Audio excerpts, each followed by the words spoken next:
Hello, everybody. We have an extra visitor today. My name's Sue Ellam, and I'm a tarot reader and have been for about 25 years. And I'm going to be using the Mythic Tarot. And my friend here with the cat is... Hi, I'm Carrie Beleno, and I'm an intuitive Reiki master teacher. I have been for a couple of decades, and I do have to say that one of my intuitive cats here came down during our last taping, which was the one about racial justice, and has decided to stay for this question too. So apparently, he's got a little energetic input he wants to make on these two points, these two questions. Always welcome. Okay, Carrie is the keeper of the questions. So, we've come into this collaboration at a really good time. So we put our different takes on the question. I do it through my cards, and Carrie does it through her expertise. So anyway, Carrie, can you tell me what the question is, please? Sure. And it actually does piggyback on yesterday's, or the question about the racial justice. So you may want to listen to that one first. And this one is, how do we help people put less faith in the broken systems like healthcare and politicians, and help them be more empowered?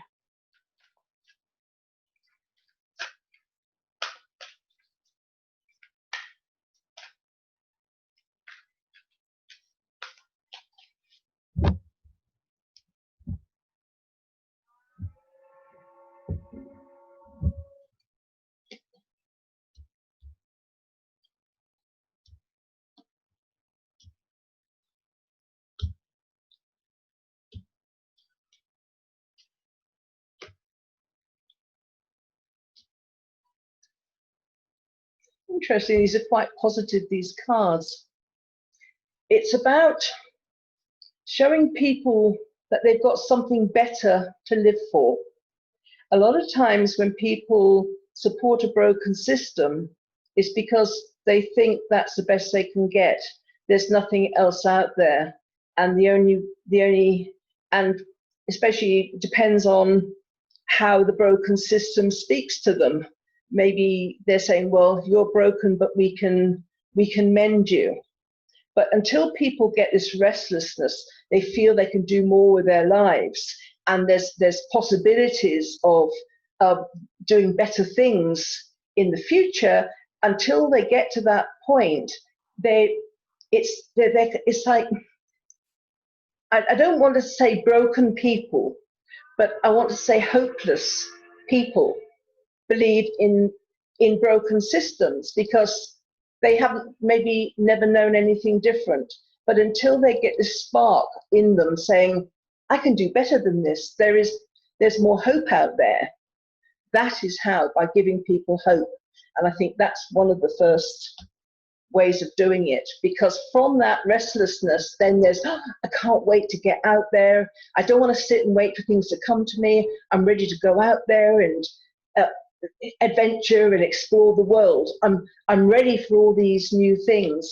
And now there's money and there's resources coming my way. And there's obviously, I'm getting everything that I've always wanted. But the system before wasn't helping me. It was keeping me in a state of hopelessness.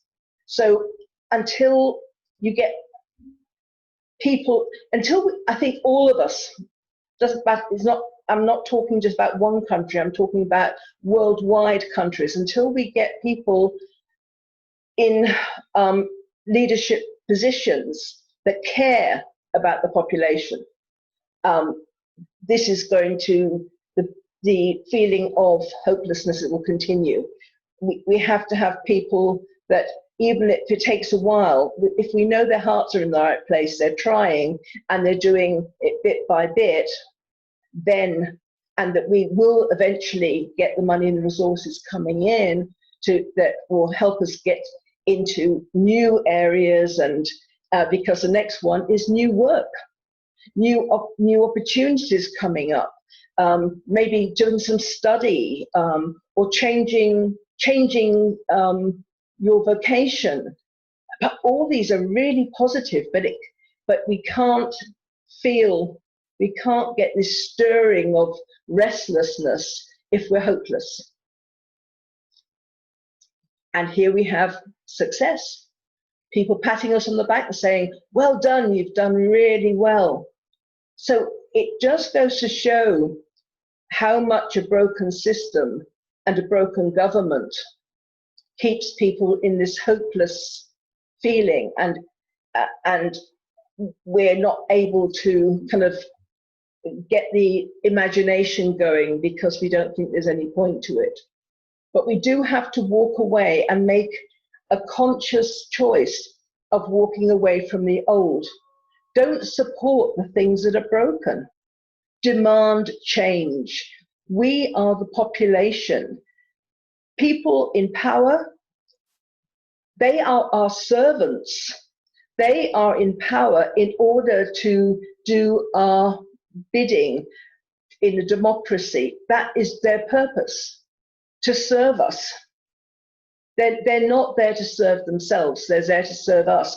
That is the meaning of, that's leadership, of being somebody that is, they're out there to listen to what the country needs, what the population needs, and then do their very best to supply that. They're not there to get rich off the backs of the people. So we need to walk away from that belief system, that feeling of being helpless. And we have to keep hope and faith in the midst of difficulties.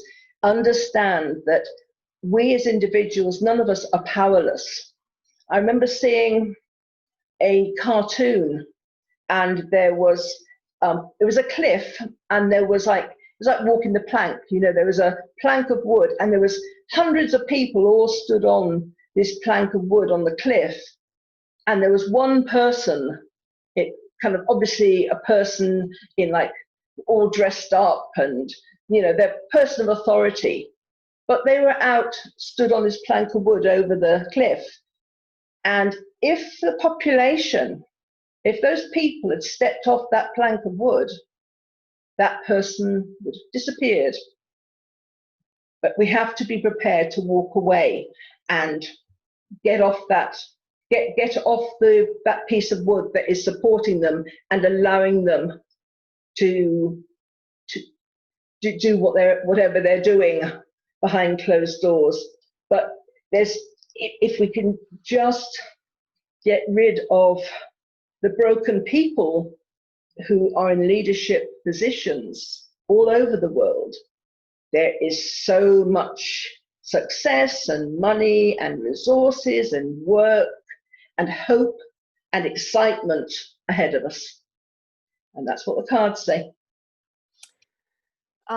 So there's a lot in there. And by all means, when we say get rid of the broken people, we don't mean that to be a judgment. We are not here to determine that he's broken and she's not, or she's broken and he's not. That's all judgment. What the broken is referring to is the hopeless. And it's so funny, not funny. I have been listening to Abraham Hicks again. And one of the things that I listened to last night was about hope.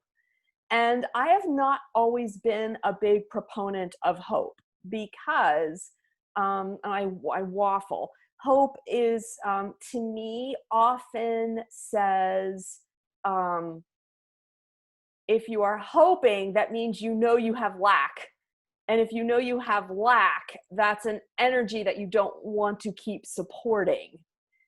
And Esther shared the opposite, that hope is that bridge toward getting what you want. And that's what you just stated as well. And I waffle. I often said, especially in my early work, that faith was so important, that hope was so important, because it allowed us to know there was something better out there. So I kind of waffled, but I listened to that last night, and the truth is, I believe that hope is that last stepping stone we need to be energized, to trigger our imagination, to start creating something new. Because believe it or not, we are creators of our reality. And when we join together with others that believe and think similarly, we create a system. And that's what we've done. And we can also create unlimited possibilities. And that's where we need to put our focus right now, is what is an unlimited possibility? What is we the people? What is me joining with you and creating a new mini system that bleeds into a bigger system? Those are all, think tank questions, all collaborative questions that are so important right now. So the final message here is really worrying about you. What do you want to contribute? What do you believe? What do you want to work toward? What do you want to see created? Not what he's doing or what she's doing or what it looks like they're doing. What do you want? And then start talking about that vision with your colleagues and your friends and your family, because that's where this new energy is building. That's where this hope is building. It's building within us. It's not building in those systems.